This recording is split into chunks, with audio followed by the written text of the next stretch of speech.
En première mondiale à l'Opéra de Montréal, Clown, de la compositrice librettiste Anna Sokolovitch, dans une mise en scène de Martin Genet. Le clown occupe une place centrale dans la culture européenne, au théâtre populaire et dans les arts du spectacle. Les saltimbanques du Moyen Âge, par exemple, la commedia dell'arte à la Renaissance. Au 19e siècle, le clown devient une figure incontournable du cirque. Le clown, c'est un symbole de la condition humaine, servant à la fois d'amuseur et de critique, un miroir de la société, en ridiculisant souvent les travers humains. Cette création interdisciplinaire fait aussi appel à Dynamo Théâtre et à des acrobates interprètes, dans une mise en scène de Martin Genet, sous la direction de Jiří Rosen.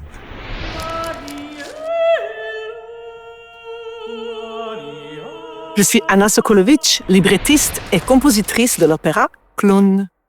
Quand j'ai commencé à écrire les clowns, je n'ai pas voulu écrire un opéra. J'ai voulu raconter une histoire, l'histoire d'un clown, avec la musique, par la musique. Le clown est le point de départ et le point d'arrivée. Le clown nous fait rire, le clown nous fait pleurer, il peut nous faire questionner, il peut nous amener dans les coins de notre esprit où on n'a jamais pensé aller. Cette histoire se raconte donc pas par les mots ou par les concepts quelconques.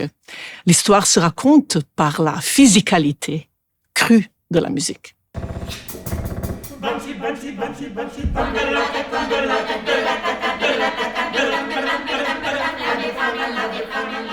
Et c'est ça qui m'intéresse d'en raconter par la musique une histoire. Les clowns étaient inspirés par plusieurs sources. Mais disons que j'étais toujours fascinée par les personnages marginaux. J'étais également fascinée par les artistes ambulants. Mais ce qui m'a particulièrement inspirée était en fait le film Clown de Fellini, un chef-d'œuvre du cinéma italien du XXe siècle. Il y a aussi une relation assez intéressante entre l'opéra et justement le film.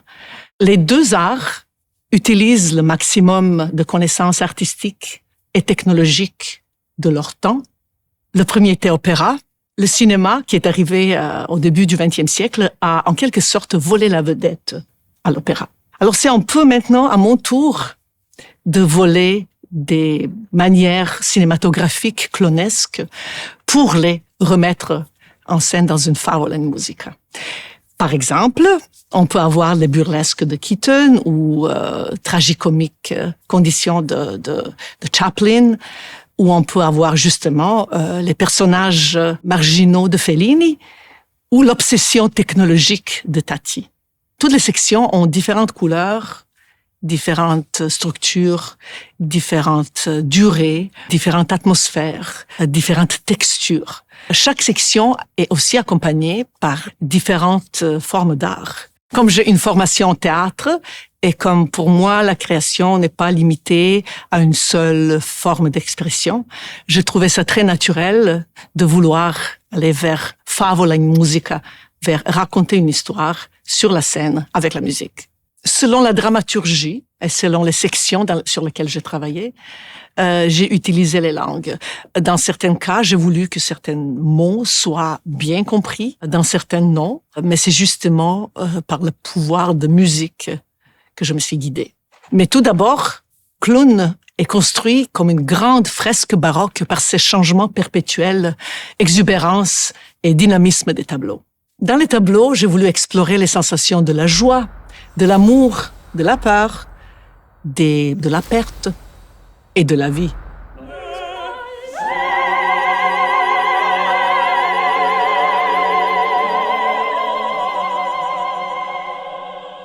La musique de Anna est déjà très visuelle.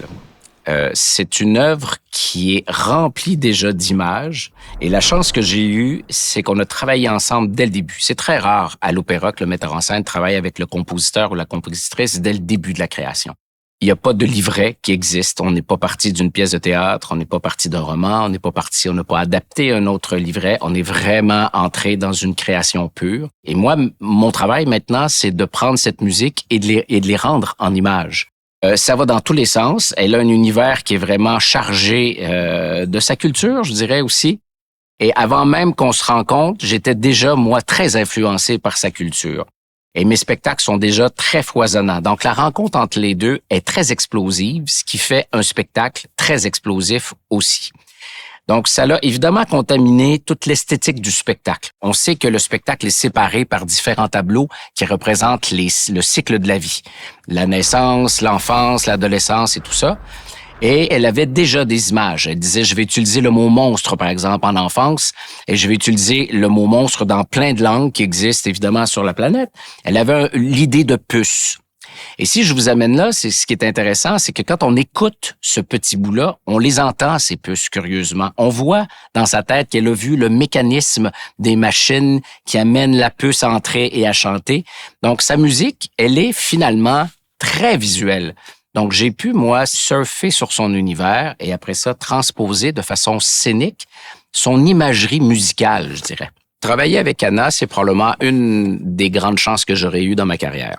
On a souvent l'image cliché du compositeur et de la compositrice à l'opéra qui est très, très gardienne de son œuvre, gardien de son œuvre, qui veut pas trop avoir de commentaires et faire de modifications. J'ai même été parfois gêné parce que j'étais assis à côté d'elle à travailler, puis je disais, je sais pas trop, les cuivres, elle biffait. Elle disait, t'as raison, on va mettre de cuivre là. En mise en scène, elle est venue ici, en répétition. Puis à un moment donné, elle dit, il me semble que le personnage, à ce moment-là, pourrait faire comme ça. Puis on construit, comme deux enfants. Donc, il y a une très, très, très belle rencontre. C'est un peu cliché ce que je vais dire, mais dans le travail, mais aussi humainement. On a la chance de pouvoir faire ce projet-là ensemble. Et c'est très rare dans notre métier. Souvent, on vit dans le monde de la commande. On vit avec des équipes qui nous sont imposées. Et là, ça arrive. La magie opère. Donc, on ose espérer que cette magie-là va contaminer la production. Je sais qu'Anna a, depuis le début de ce travail-là, l'ambition de faire un opéra qui est accessible. Anna, elle aime rire dans la vie.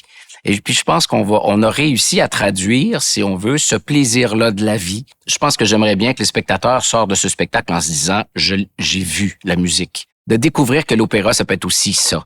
Que c'est pas juste une histoire qui nous est racontée avec une dramaturgie qui est très lourde. Là, tout d'un coup, on est dans quelque chose qui est complètement explosif, qui est foisonnant, qui nous transporte ailleurs. Donc, j'ai vraiment l'impression qu'on est en train de créer quelque chose, une vraie création qui va s'adresser à tous. Pour voir les clowns, oubliez tout ce que je viens de dire et tout ce que nous venons de dire. Venez avec la tête vide et laissez-vous emporter par ces magnifiques artistes. Entrez dans l'univers avec eux. Clown sera présenté en première mondiale à la Salle Maisonneuve du 31 janvier au 8 février 2026. C'est un rendez-vous. C'est un rendez-vous. C'est un rendez-vous. C'est un rendez-vous. C'est un rendez-vous. Toyez rendez-vous.